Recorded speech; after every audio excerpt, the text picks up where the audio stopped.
Así es, en los últimos días la opinión pública en Colombia ha quedado sorprendida tras conocerse a través de una entrevista y audios revelados por Noticias 1 que el fiscal Néstor Humberto Martínez conocía información valiosa sobre los sobornos de la multinacional Odebrecht en nuestro país desde hace varios años. Además, las revelaciones se dieron tras una entrevista que fue hecha a uno de los testigos clave de este caso, el señor Jorge Enrique Pizano, quien falleció el pasado jueves por un paro cardíaco y que había dejado casi que un testamento a Noticias 1 de la información que había denunciado sobre las irregularidades de Odebrecht en nuestro país. El asunto en solo 3 días tomó un camino muy desafortunado, pues no solo falleció el señor Pizano, sino que su hijo Alejandro Pizano Ponce de León también murió en extrañas circunstancias por envenenamiento, tal y como lo confirmó Medicina Legal y la vicefiscal de la Nación, María Paulina Riveros. Escuchen ustedes. El hijo de Jorge Enrique Pizano Callejas, quien falleció también el pasado jueves 15 de noviembre. Tras 2 días de labores de investigación, la Fiscalía General de la Nación ha podido establecer que, primero, según los resultados de la necropsia del Instituto Nacional de Medicina Legal y Ciencias Forenses, la causa del deceso fue envenenamiento por ingesta de cianuro. Pizano Ponce de León habría ingerido un poco de agua de una botella que se encontraba en el escritorio de su fallecido padre. Las exequias de Alejandro Pizano Ponce de León y Jorge Enrique Pizano, quien fue auditor del consorcio Ruta del Sol S.A., fueron este miércoles en la parroquia del Colegio Gimnasio Moderno. Allí, el expresidente Ernesto Samper, primo de Jorge Pizano, aseguró que es necesario que las investigaciones por la muerte de sus 2 familiares se desarrollen con la mayor celeridad. Pues que la justicia funcione y que se aclare hasta el final qué es lo que hay detrás de todo esto, porque no podemos seguir abriendo procesos que quedan todos como a mitad de camino. Es la honra de las personas las que quedan en juicio cuando se abre un expediente judicial y las autoridades tienen la obligación de devolverle la honra o de probar que no la tenían en un tiempo suficientemente razonable como para que esto no se convierta en una tragedia del tipo de lo que estamos viviendo hoy día. Así es, un caso que aún tendrá varios episodios, pues desde distintos sectores se ha cuestionado el papel de Néstor Humberto Martínez como fiscal general de la Nación. A propósito de esto, saludamos a esta hora de la noche al senador del Polo Democrático, Jorge Enrique Robledo, quien ha sido uno de los contradictores más grandes del fiscal general Néstor Humberto Martínez. Senador, muy buenas noches. Muy buenas noches, un saludo a sus televidentes, gracias por la comunicación. Senador, en su concepto, ¿debe o no seguir el fiscal general de la Nación en su cargo? A ver, inicialmente lo que planteamos muchos es que él, primero no han debido nombrarlo fiscal por las conexiones con los grandes negocios, pero una vez nombrado fiscal y estalla este escándalo, dado su cercanía con el doctor Luis Carlos Sarmiento Angulo, a quien le debe todo su enriquecimiento el doctor Martínez Neira, y dado sus contratos con Odebrecht y también con los socios de Odebrecht, o sea, el grupo aval de Luis Carlos Sarmiento Angulo, todo lo que le pedimos es que se declarara impedido, que simplemente dijera yo no actuaré como fiscal general en este caso y que otra persona asuma esa función, que fue lo que hizo, por ejemplo, el fiscal Montealegre en el caso de Saludcop, porque había tenido negocios con esta empresa. Martínez decidió atornillarse y se ha atornillado durante años a punta de mentiras, de trampas, de falacias. Coger a Martínez en una verdad es una hazaña. Se ha comportado como un verdadero rufián, truculento, enredando.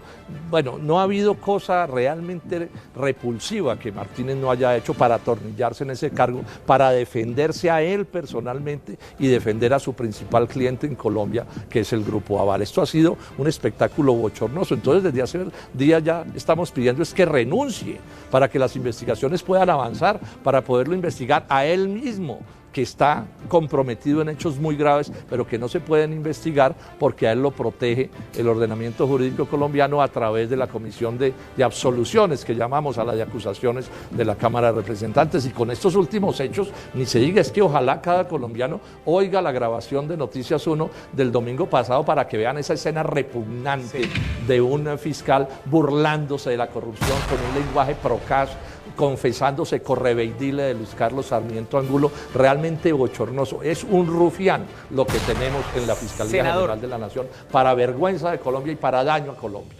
¿Es posible que se abra una investigación en contra del fiscal? ¿Y quiénes serían los llamados a hacerle precisamente esa investigación? Ese es parte del problema que tenemos, es que él no cumple con sus deberes como debería cumplir, pero a él no hay cómo investigarlo con seriedad, porque por lo que mencioné hace un momento, a él su juez natural, que se llama, es la Comisión de Acusaciones de la Cámara de Representantes, que no es un organismo jurídico, sino un organismo político, conformado por los compadres políticos del doctor Néstor Humberto Martínez, que todos sabemos es un hombre de Germán Vargas Lleras y un protegido de todos los grandes poderes políticos de Colombia. A él lo protege desde el presidente de la República, Iván Duque, César Gaviria, Álvaro Uribe, Andrés Pastrana, Juan Manuel Santos, todos ellos lo protegen. Entonces no hay en la Comisión de Acusaciones nada que pueda avanzar. Yo lo acusé allí y claro, le declararon el archivo del proceso y entonces él está fresco ahí porque nadie puede realmente ponerle el cascabel a este gato. Este es otro de los hechos gravísimos que hay y tampoco permite que avancen las investigaciones porque está atravesado como una mula muerta en el camino de la verdad de este escándalo descomunal de corrupción que es el caso de Brecht, donde además ya empiezan a aparecer cosas tan tenebrosas como asesinatos probablemente en la persona que ustedes acaban de señalar. Senador, por último, ¿usted por qué cree que el señor Pizano temía por su vida? Él estaba pensando en irse del país incluso. ¿Por qué temía por su vida? Hemos estado estudiando esto con detenimiento y hay una historia que voy a resumir brevemente. Él fue contratado por el Grupo Aval, por Corficolombiana, por Sarmiento Angulo, para que vigilara que no hubiera actos de corrupción en la sociedad que tenía el Grupo Aval con Odebrecht. Y desde muy empezando ese proceso, eso se llama el controller de ese negocio, Jorge Enrique Pizano, empezó a encontrar, digamos, anomalías y cosas sospechosas y cosas que inducían a pensar que se estaba violando la ley en el manejo de los contratos. Y él empieza a decirle al Grupo Aval, a sus jefes, a decirles, aquí están pasando cosas inaceptables, aquí están pasando cosas sospechosas, y cuenta, esto está todo, digamos, documentado en un proceso en la Superintendencia de Industria y Comercio, que los del Grupo Aval no le atendían el caso, lo aislaban, tanto que si ustedes miran la entrevista del domingo pasado en Noticias 1, es notorio que lo que hace Pizano es decirle al fiscal Martínez Neira, que en esos días no era fiscal, óigame doctor, usted que es tan cercano, un correveidile de Sarmiento Angulo, ¿por qué no me hace el favor y les dice que aquí hay una mano de torcidos inmensos, pero que no me están poniendo atención?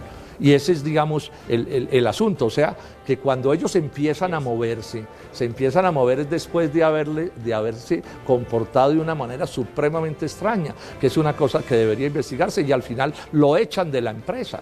O sea, en vez de, digamos, de estar contentos porque estuviera cumpliendo con sus funciones, les molestó que actuara en contra de la corrupción que estaba habiendo. Entonces, a mí no me sorprende que al final tuviera miedo, y eso es lo que ustedes tienen razón cuando dicen que tenía miedo, porque él lo hace saber que tenía miedo, porque además la Fiscalía lo estaba persiguiendo en medio de este proceso. Realmente es muy escabroso lo que está pasando. Ahora, yo no condeno a nadie, las condenas las tiene que hacer la justicia, pero sí exijo que la justicia pueda actuar. Y en este caso, la justicia no está pudiendo actuar porque el fiscal Martínez está atravesado como una mula muerta en el camino de la verdad de lo que está Senador, pasando. rápidamente. Mientras él esté allí, aquí no se va a poder saber de verdad lo que ha pasado. Rápidamente, ¿usted cree que hace falta gente por aparecer en este escándalo?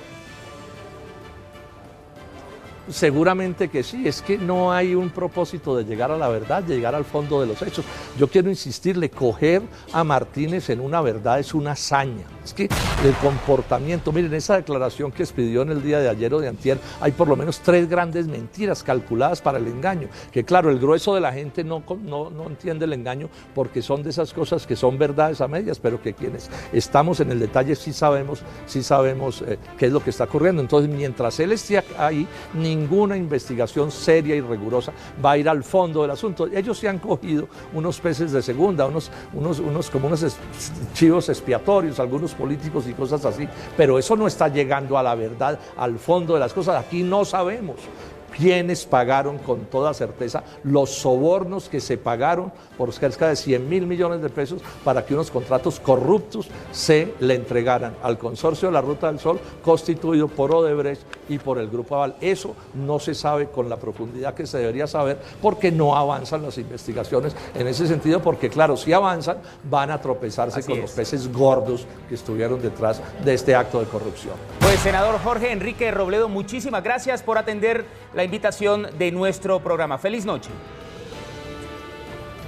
A ustedes mil gracias y un saludo a sus televidentes.